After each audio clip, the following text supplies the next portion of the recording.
Muy buenas tardes, maestra Eric Olayo. Mi nombre es Eva Remedios Carballo Ramírez del primero B matutino. Vengo a presentar el proyecto de fomento a la lectura con mis familiares. Pues elegí el Pozo Literario y le vamos a leer el cuento de Gabriel García Márquez, Solo vine a hablar por teléfono. Una tarde de lluvias primaverales, cuando viajaba sola hacia Barcelona conduciendo un automóvil alquilado, María de la Luz Cervantes sufrió una avería en el desierto de los Monegros. Era una mexicana de 27 años, bonita y seria, que años antes había tenido un cierto nombre como actriz de variedades. Estaba casada con un prestigiador de salón, con quien iba a reunirse aquel día después de visitar a unos parientes en Zaragoza. Al cabo de una hora de señas desesperadas a los automóviles y camiones que pasaban y camiones de carga que pasaban raudos en la tormenta, el conductor de un autobús destartalado se compadeció de ella. Le advirtió, eso sí, que no iba muy lejos. No importa, dijo María, lo único que necesito es un teléfono. Era cierto, y solo lo necesitaba para prevenir a su marido de que no llegaría antes de las 7 de la noche. Parecía un pajarito ensopado con un abrigo de estudiante y los zapatos de playa en abril, y estaba tan aturdida por el percance que olvidó llevarse las llaves del automóvil. Una mujer que viajaba junto al conductor, de aspecto militar pero de maneras dulces, le dio una toalla y una manta y le hizo un sitio a su lado. Después de secarse a medias, María se sentó y se envolvió en la manta y trató de encender un cigarrillo, pero los fósforos estaban mojados. La vecina de asiento le dio fuego y le pidió un cigarrillo de los pocos que quedaban secos. Mientras fumaban, María cedió a las ansias de desahogarse y su voz resonó más que la lluvia y el traqueteo del autobús. La mujer le interrumpió con el índice en los labios. «Están dormidas», murmuró. María miró por encima del hombro y vio que el autobús estaba ocupado por mujeres de edades inciertas y condiciones distintas, que dormían arropadas con unas mantas iguales a la suya. Contagiada de su placidez, María se enroscó en el asiento y se abandonó al rumor de la lluvia. Cuando se despertó, era de noche y el aguacero se había disuelto en un sereno helado. No tenía la menor idea de cuánto tiempo había dormido ni en qué lugar del mundo se encontraban. Su vecina de asiento tenía una actitud alerta. «¿Dónde estamos?», le preguntó María. «Hemos llegado», contestó la mujer. El autobús estaba entrando en el patio empedrado de un edificio enorme y sombrío, que parecía un viejo convento en un bosque de árboles colosales. Las pasajeras, alumbradas apenas por un farol del patio, aparecieron inmóviles, hasta que la mujer de aspecto militar las hizo descender con un sistema de órdenes primarias como en un parvulario. Parecían imágenes de un sueño. María, la última en descender, pensó que eran monjas. Lo pensó menos cuando vio a varias mujeres de uniforme que las recibieron en la puerta del autobús y les cubrían con la cabeza con las mantas para que no se mojaran, y la ponían en la fila india, dirigiéndolas sin hablarles con palmadas rítmicas y perentorias. Después de despedirse de su vecina de asiento, María quiso devolverle la manta, pero ella le dijo que se cubriera la cabeza para atravesar el patio y la devolviera en la portería. «¿Habrá un teléfono?», le preguntó María. «Por supuesto», dijo la mujer. «Ahí mismo le indica». Le pidió a María otro cigarrillo y ella le dio el resto del paquete mojado. «En el camino se secan», le dijo. La mujer le hizo un adiós con la mano desde el estribo y casi le gritó «¡Buena suerte!». El autobús arrancó sin darle tiempo de más. María empezó a correr hacia la entrada del edificio. Una guardiana trató de detenerla con una palmada energética, pero tuvo que apelar un grito imperioso. «¡Alto, he dicho!». María miró por debajo de la manta y vio unos ojos de hielo y un índice inapelable que le indicó la fila. Obedeció. Ya en el zaguán del edificio se separó del grupo y preguntó al portero dónde había un teléfono. Una de las guardianas la hizo volver a la fila con palmaditas en la espalda, mientras le decía con modos muy dulces: por aquí, guapa, por aquí hay un teléfono. María siguió con las otras mujeres por un corredor tenebroso y al final entró en un dormitorio colectivo donde las guardianas recogieron las cobijas y empezaron a repartir las camas. Una mujer distinta que a María le pareció más humana y de jerarquía más alta recorrió la fila comparando una lista con los nombres que las recién llegadas tenían escritos en un cartón cosido con el corpiño. Cuando llegó frente a María se sorprendió de que no llevara su identificación. Es que yo solo vine a hablar por teléfono, le dijo María. Le explicó a toda prisa que su automóvil se había descompuesto en la carretera. El marido, que era mago de fiestas, estaba esperándola en Barcelona para cumplir 3 compromisos hasta la medianoche y quería avisarle que no estaría a tiempo para acompañarlo. Iban a ser las 7. Él debía salir de la casa dentro de 10 minutos y ella temía que cancelara todo por su demora. La guardiana pareció escucharla con atención. ¿Cómo te llamas?, le preguntó. María le dijo su nombre con un suspiro de alivio, pero la mujer no lo encontró. Después de repasar la lista varias veces, se lo preguntó alarmada a una guardiana. Y esta, sin nada que decir, se encogió de hombros. Es que yo solo vine a hablar por teléfono, dijo María. De acuerdo, maja, le dijo la supervisora, llevándola hacia la cama con una dulzura demasiado ostensible para ser real. Si te portas bien, podrás hablar por teléfono con quien quieras, pero ahora no, mañana. Algo sucedió entonces en la mente de María que le hizo entender por qué las mujeres del autobús se movían como en el fondo de un acuario. En realidad estaban apaciguadas, con sedantes, y aquel palacio en sombras con gruesos muros de cantería y escaleras heladas eran en realidad un hospital de enfermeras mentales asustadas. Escapó corriendo del dormitorio y antes de llegar al portón, una guardiana gigantesca con un mameluco de mecánico la atrapó de un zarpazo y la inmovilizó en el suelo con la llave maestra. María la miró a través, paralizada por el terror. Por el amor de Dios, dijo, le juro por mi madre muerta que solo vine a hablar por teléfono. Le bastó con verle la cara para saber que no había súplica posible ante aquella energúmena de mameluco, a quien llamaban Herculina, por su fuerza descomunal. Era la encargada de los casos difíciles y 2 reclusas habían muerto estranguladas con su brazo de oso polar adiestrado en el arte de matar por descuido.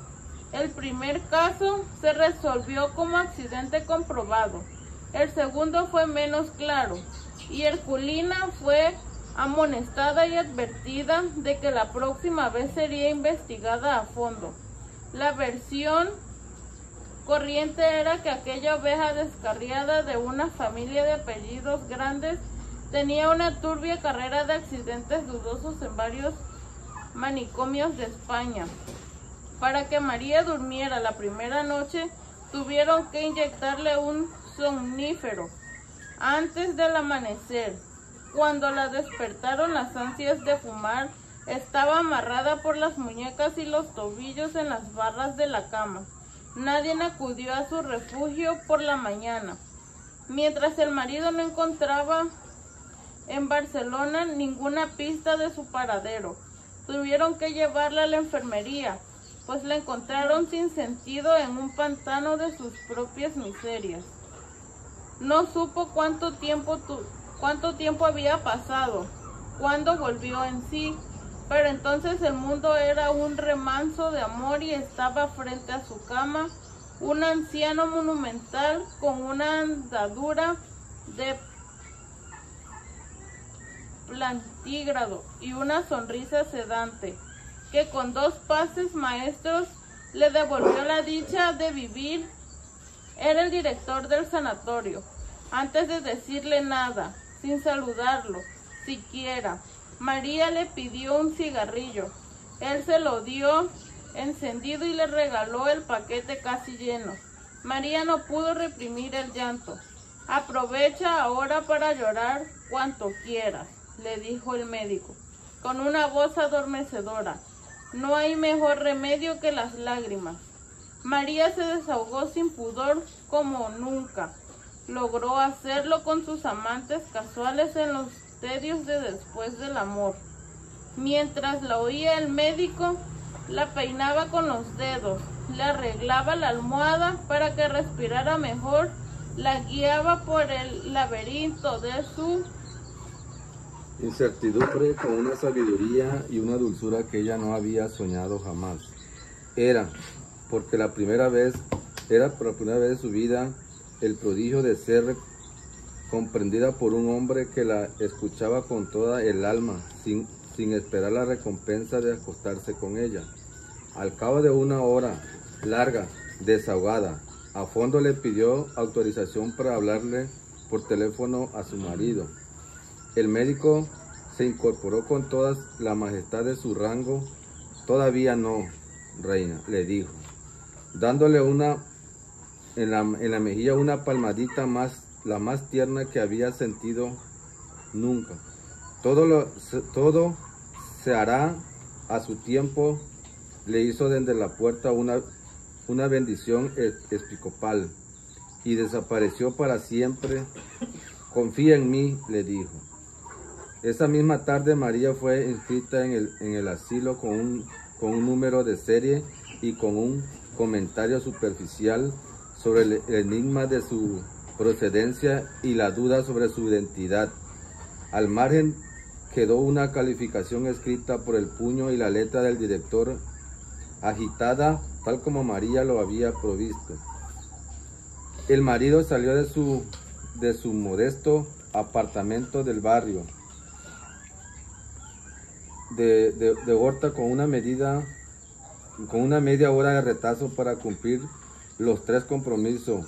Era la primera vez que ella no llegaba a tiempo en casi 2 años de una reunión libre.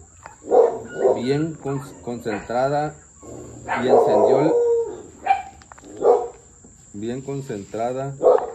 vez de ella no llegaba, encendió el atraso por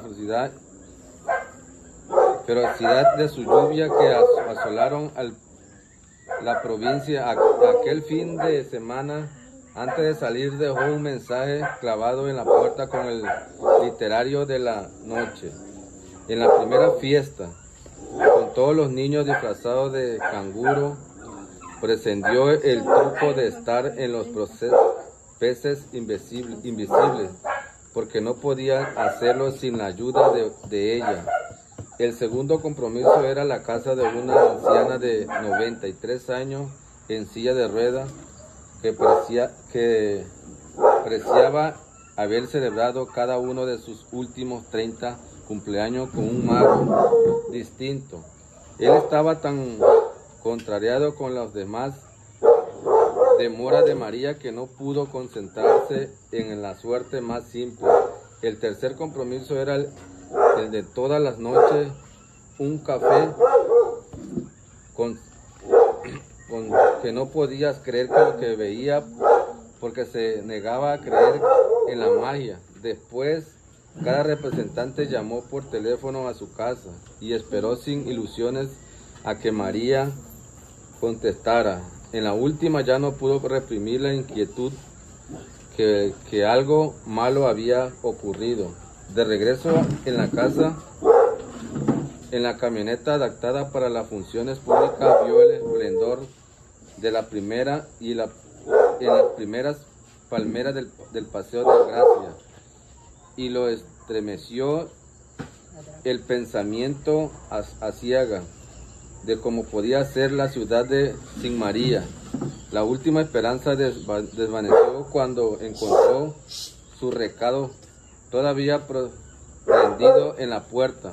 Estaba tan contrariado que se olvidó de darle la comida al gato. Solo ahora que lo escribo, caigo en la cuenta de que nunca supe cómo se llama en realidad, porque en Barcelona solo lo conocíamos con su nombre profesional, Saturno.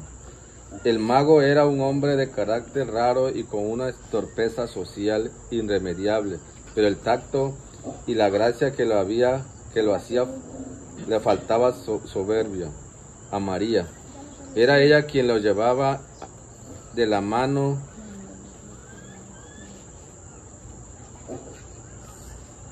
nadie por teléfono después de la medianoche para preguntar por su mujer. Saturno lo había hecho de recién venido y no quería recordarlo, así que esa noche se conformó con llamar a Zaragoza, dándole donde una abuela medio dormida le contestó sin alarma que María había partido después del almuerzo. No durmió más de una hora. Al amanecer tuvo un sueño cenagoso en el cual vio a María con un vestido de novia empiltrafado y salpicado de sangre, y después con la certidumbre polvorosa de que había vuelto y a dejarlo solo, y ahora para siempre, el vasto mundo sin ella. Lo había hecho 3 veces con 3 hombres distintos. Incluso él, en los últimos 5 años, lo había abandonado en la Ciudad de México a los 6 meses de conocerlo, cuando agonizaba de felicidad con su amor demente, un cuarto de servicio de la colonia Azures. Una mañana María no amaneció en la casa después de una noche de abuso inconfesable. Dejó todo lo que era suyo, hasta el anillo de su matrimonio anterior. Una carta en la cual decía que no era capaz de sobrevivir el tormento de aquel amor desatinado. Saturno pensó que había vuelto con su primer esposo, un condiscípulo de la escuela secundaria con quien se casó a escondida siendo menor de edad y el cual abandonó por otro al cabo de 2 años sin amor, pero no había vuelto a casa de sus padres, y allí fue Saturno a buscarla a cualquier precio. Le rogó sin condiciones, le prometió mucho, más de lo que estaba resuelto a cumplir, pero tropezó con una determinación invencible. Hay amores cortos y hay amores largos, le dijo ella, y concluyó sin misericordia. Este fue corto. Él se rindió ante su rigor. Sin embargo, una madrugada de Todos los Santos, al volver a su cuarto de huérfano, después de casi 1 año de olvido, la encontró dormida en el sofá de la sala, con la corona de azares y la larga cola de espuma de las novias vírgenes. María le contó la verdad. Un nuevo novio viudo, sin hijos, con la vida resuelta y la disposición de casarse para siempre por la Iglesia Católica, la había dejado vestida y esperándolo en el altar. Sus padres decidieron hacer la fiesta de todos modos. Ella siguió el juego, bailó, cantó con los mariachis, se pasó de tragos y en un terrible estado de remordimientos tardíos se fue a la medianoche a buscar a Saturno. No estaba en casa, pero encontró las llaves en la maceta de flores del corredor, donde la escondieron siempre. Esta vez fue ella que se le rindió sin condiciones. ¿Y ahora, hasta cuándo?, le preguntó él. Ella le contestó con un verso de Vinicius de Moraes. El amor es eterno mientras dura. 2 años después, seguía siendo eterno. María pareció madurar, renunció a sus sueños de actriz y se consagró a él tanto en el oficio como en la cama. A fines del año anterior habían asistido a un congreso de magos en Perpignan y de regreso conocieron a Barcelona. Les gustó tanto que llevaban 8 meses aquí y les iba tan bien que habían comprado un apartamento en el muy catalán barrio de Horta, ruidoso y sin portero, pero con espacio de sobra para 5 hijos. Había sido la felicidad posible hasta el fin de semana en que ella alquiló un automóvil y se fue a visitar a sus parientes de Zaragoza con la promesa de volver a las 7 de la noche del lunes. Al amanecer del jueves todavía no había dado señales de vida. El lunes de la semana siguiente, la compañía de seguros del automóvil alquilado llamó por teléfono a la casa para preguntar por María. No sé nada, dijo Saturno. Búsquenla en Zaragoza, colgó. Una semana después, un policía civil fue a la casa con la noticia de que habían hallado el automóvil en los puros huesos, en un atajo cerca de Cádiz, a 900 kilómetros del lugar en que María lo abandonó. El agente quería saber si ella tenía más detalles del robo. Saturno estaba dándole de comer al gato y apenas si lo miró para decirle, sin más vueltas, que no perdieran el tiempo, pues su mujer se había fugado de la casa y él no sabía con quién ni para dónde. Era tal su convicción que el agente se sintió incómodo y le pidió perdón a sus preguntas. El caso se declaró cerrado. El recelo de que María pudiera irse otra vez había asaltado a Saturno por Pascua, Florida, en Cadaqués, a donde Rosa Regás los había invitado a navegar a vela. Estábamos en el Maritim, el populoso y sórdido bar de la Gauche Divine, en el crepúsculo del franquísimo, alrededor de aquellas mesas de hierro con sillas de hierro, donde solo cabíamos 6 a duras penas, y nos sentábamos 20. Después de agotar la segunda cajetilla de cigarros de la jornada, María se encontró sin fósforos. Un brazo escuálido de vellos viriles, con una esclava de bronce romano, se abrió paso entre el tumulto de la mesa y le dio fuego. Ella lo agradeció sin mirar a quién, pero Saturno, el mago, lo vio. Era un adolescente óseo y lampiño, de una palidez de muerto y una cola de caballo muy negra, que le daba a la cintura. Los cristales del bar soportaban apenas la furia de la tramontana de primavera, pero él iba vestido con una especie de pijama callejero de algodón crudo y unas abarcas de labrador. No volvieron a verlo hasta fines de otoño, en un hostal de mariscos de la Barceloneta, con el mismo conjunto de zaraza ordinaria y una larga trenza en vez de la cola de caballo. Los saludó a ambos como a viejos amigos, y por el modo como besó a María y por el modo como ella le respondió, a Saturno lo fulminó la sospecha de que se habían estado viendo a escondidas. Días después, encontró por casualidad un nombre nuevo y un número de teléfono escritos por María en el directorio doméstico, y la inclemente lucidez de los celos le reveló quién era. El prontuario social del intruso acabó de rematarlo. 22 años, hijo único de ricos, decorador de vitrinas de moda, con una fama fácil de bisexual y un prestigio bien fundado como consolador de alquiler de señoras casadas. Pero logró sobreponerse hasta la noche en que María no volvió a casa.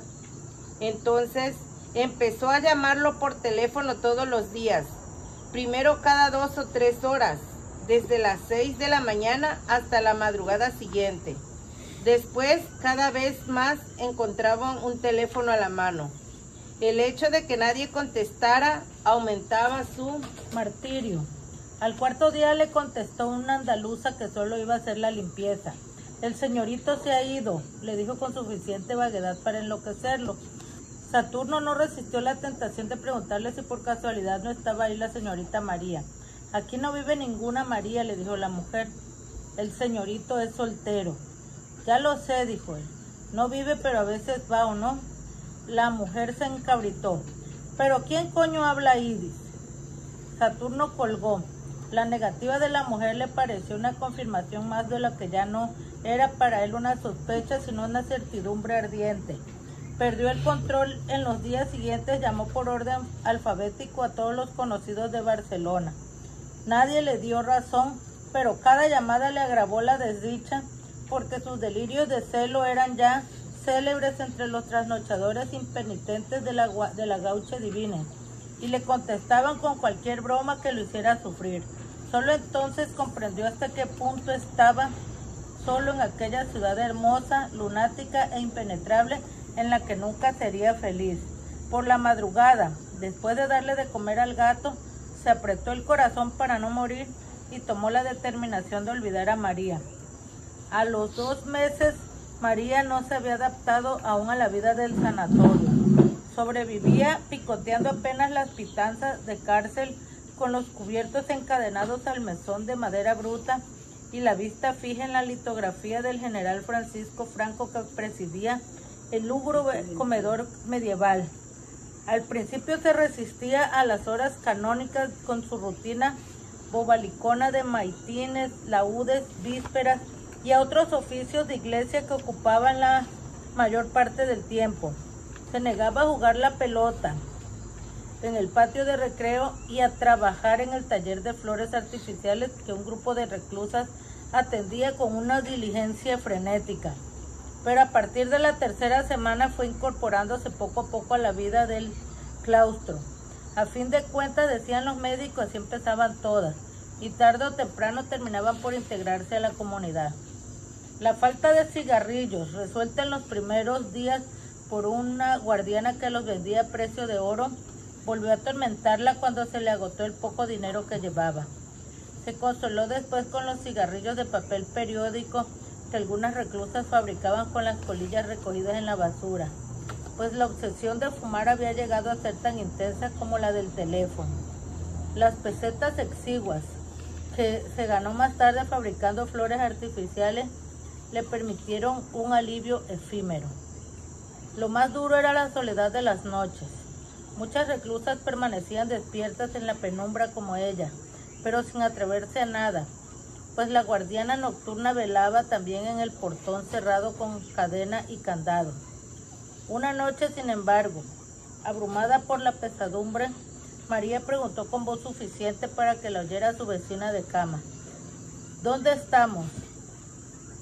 La voz grave y lúcida de la vecina le contestó: en los profundos infiernos. Dicen que esta es tierra de moros, dijo otra voz distante que resonó en el ámbito del dormitorio. Y debe ser cierto, porque en verano, cuando hay luna, se oyen los perros ladrándole a la mar. Se oyó la cadena de las argollas como un ancla del galeón y la puerta se abrió. La cancerbera, el único ser que parecía vivo en el silencio instantáneo, empezó a pasearse de un extremo a otro del dormitorio. María se sobrecogió y solo ella sabía por qué. Desde su primera semana en el sanatorio, la vigilante nocturna le había propuesto sin rodeos que durmiera con ella en el cuarto del guardia. Empezó con un tono de negocio concreto: trueque de amor por cigarrillos, por chocolate, por lo que fuera. Tendrás todo, le decía trémula, serás la reina. Ante el inminente rechazo de María, la guardiana cambió de método. Le dejaba papelitos de amor debajo de la almohada, en los bolsillos de la bata, en los sitios menos pensados. Era el mensaje de un apremio desgarrador capaz de estremecer a las piedras. Hacía más de un mes que parecía resignada a la derrota, la noche en la que se promovió el incidente en el dormitorio. Cuando estuvo convencida de que todas las reclusas dormían, La guardiana se acercó a la cama de María y murmuró en su oído toda clase de obscenidades tiernas, mientras le besaba la cara, el cuello, tenso de amor, de terror, los brazos yertos, las piernas exhaustas. Por último, creyendo que tal vez la parálisis de María no era de miedo sino de complacencia, se atrevió a ir más lejos. María le soltó entonces un golpe con el revés de la mano que la mandó contra la cama vecina. La guardiana se incorporó al furibunda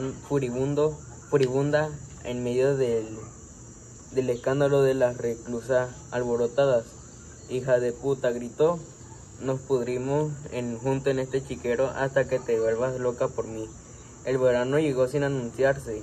El primer domingo de junio y hubo que tomar medidas de emergencia, porque las reclusas sofocadas empezaban a quitarse durante la misa los falandrenes de esta meña.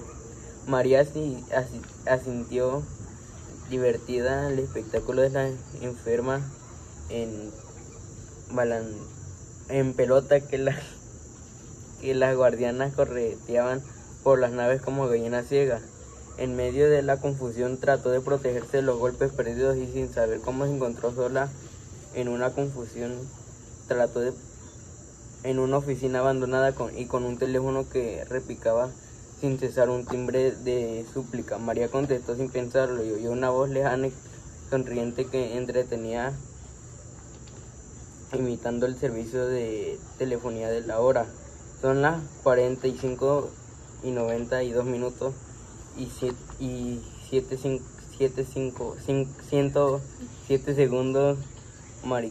Maricón, dijo María. Colgó divertida y ya sabía cuando en la cuenta de que estaba dejando escapar una ocasión irrepetible.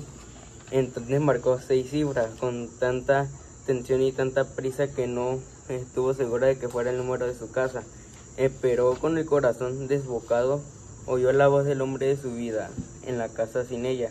Bueno, tuvo que esperar que pasara la pelota de lágrimas que se le formó en la garganta. Conejo, vida mía, suspiró. Las lágrimas se vencieron al otro lado de la línea.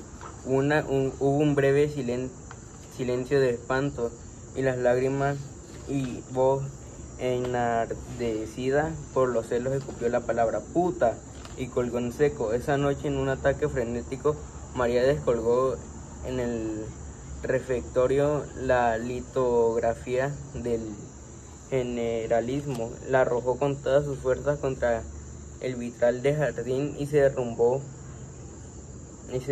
bañada en sangre. Aún le sobró rabia para enfrentarse a golpes con los guardianes que trataron de someterla, sin lograrlo, hasta que vio a Ercolina plantada en el vano de la puerta con los brazos cruzados mirándola. Se rindió. No obstante, la arrancaron hasta el pabellón de las locas furiosas. La aniquilaron con una manguera de agua helada y le inyectaron tremetrina en las piernas, impida para caminar por la inflamación provocada. María se dio cuenta que no había nada en el mundo que no fuera capaz de hacer por escapar de aquel infierno. La semana siguiente ya no regresó al dormitorio común. Se levantó en puntillas y tocó en la celda de la guardiana nocturna. El precio de María, exigido por el antemano, fue llevarle un mensaje a su marido. La guardiana aceptó siempre que el trato se mantuviera en secreto absoluto. Él apuntó con un índice inobservable. Si alguna vez se sabe que se muere. Así que Saturno, el mago, que fue al sanatorio de Loca el sábado siguiente con la camioneta de circo preparada para celebrar el regreso de María, el director en persona lo recibió en su oficina tan limpia y ordenada como un barco de guerra y le hizo un informe afectuoso sobre el estado de la esposa. Nadie sabía dónde llegó, ni cómo, ni cuándo, pues el primer dato de su ingreso fue en el registro oficial dictado por el cual la entrevistó. Una investigación iniciada el mismo día que no se había concluido en nada. En todo, pues en aquel dato de su ingreso era el registro oficial. el caso lo más intrigaba al director, como era, supo Saturno el paradero de su esposa. Saturno protegió a la guardiana, me lo informó la compañía de seguros del coche. El director dijo, asintió complacido. No sé cómo hacen los seguros para saberlo todo, dijo. Le dio una ojeada al expediente que tenía sobre su escritorio de aceta y concluyó, lo único cierto es la gravedad de su estado. Estaba dispuesto a autorizarse una visita con las precauciones debidas. Si Saturno, el mago, le prometía el bien de su esposa, ceñirse a la conducta que él indicara, sobre todo en la manera de tratarla para evitar que recayera en sus arrebatos de furia cada vez más frecuentes y peligrosos. Es raro, dijo Saturno. Siempre fue el genio fuerte, pero de mucho dominio. El médico hizo un ademán de sabio. Hay conductas que permanecen latentes durante muchos años y un día estallan. Dijo con todo una suerte que haya caído aquí, porque somos especialistas en casos que requieren mano dura. Al final hizo una advertencia sobre la rara obsesión de María por el teléfono. Síguele la corriente, dijo. Tranquilo, doctor, dijo Saturno con aire alegre. Es mi especialidad. La sala de visitas, mezcla de cárcel y confusionario, era el antiguo locunario del convento. La entrada de Saturno no fue la explosión de júbilo que ambos hubieran podido esperar. María estaba de pie en el centro del salón, junto a la mesita con 2 sillas y un florero. Sin flores, era evidente que estaba lista para irse, con su lamentablemente abrigo color de fresa y unos zapatos sordios que le habían dado de caridad en un rincón casi invisible. Y estaba Herculia con los brazos cruzados. María no se movió al ver entrar al esposo, ni asomó emoción de alguna de la cara. Todavía salpicaba por los estragos del vitral. Se dieron un beso de rutina.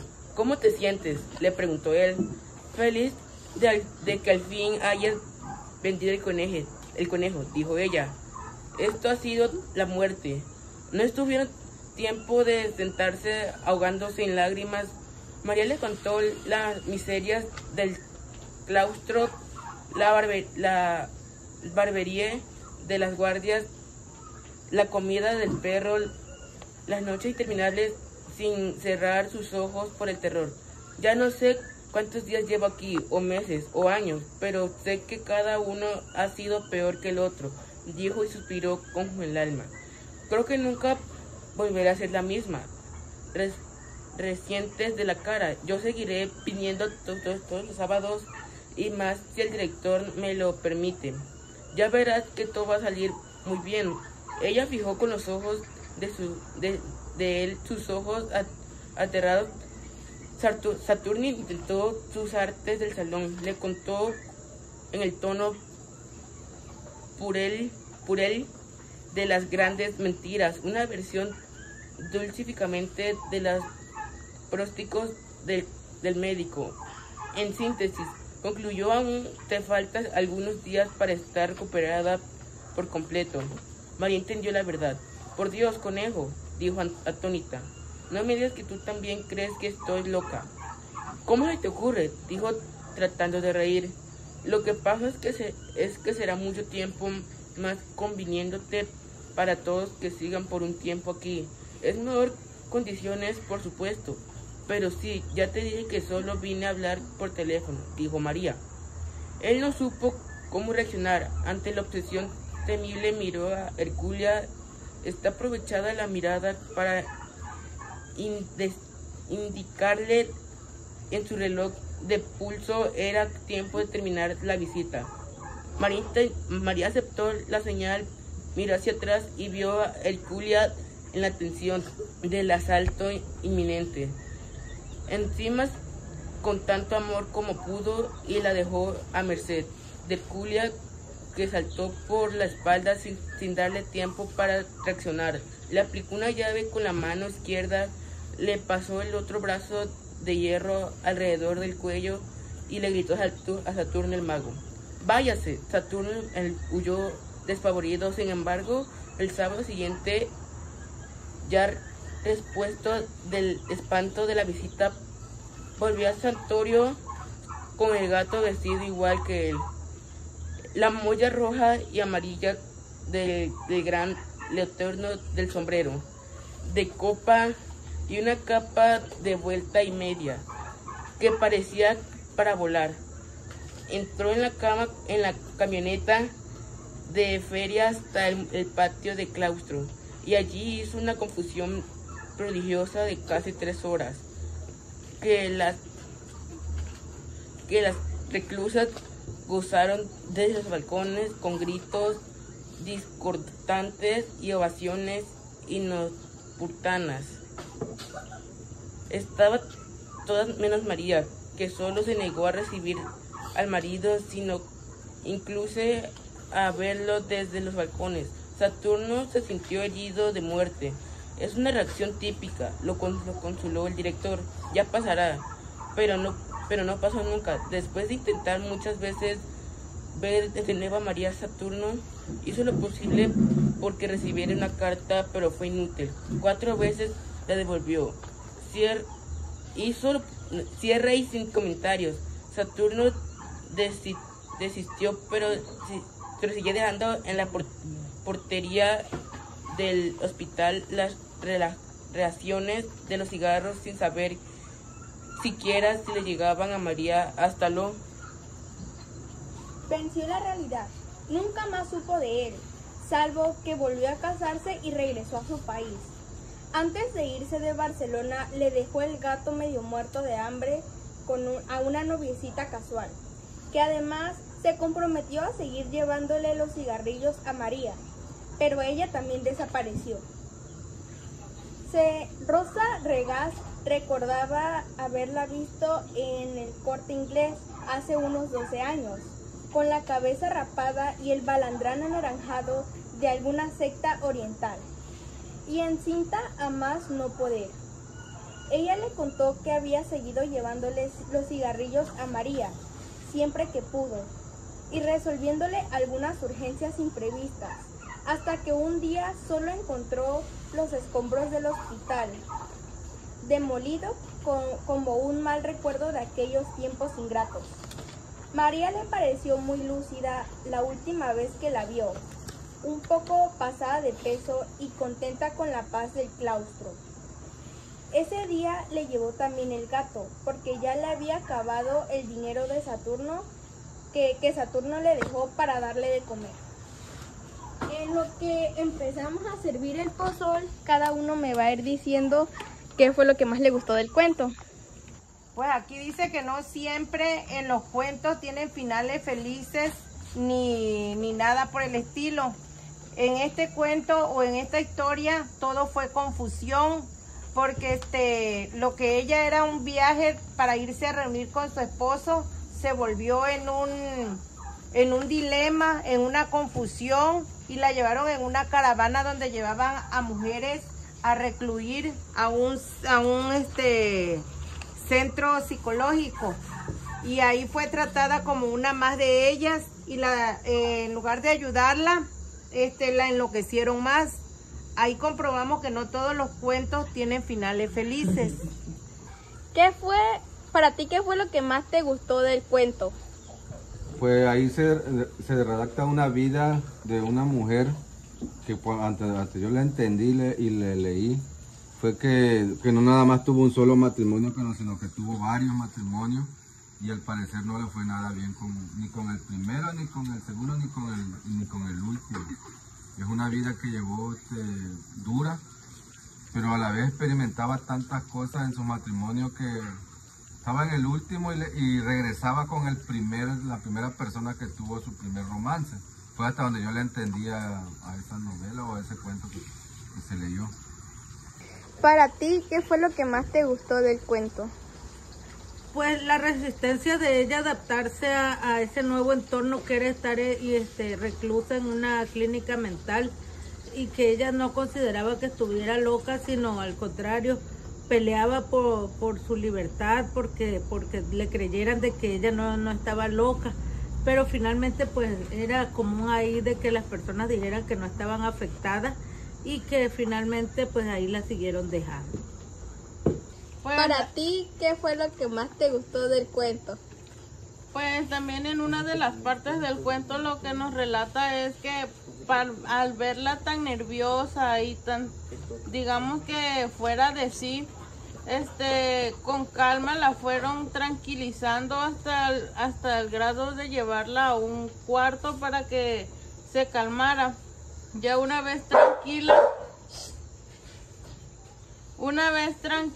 la fueron hablando con dulzura y con palabras así sensibles, para que ella también se fuera tranquilizando y fuera recordando un poco de a qué había ido realmente.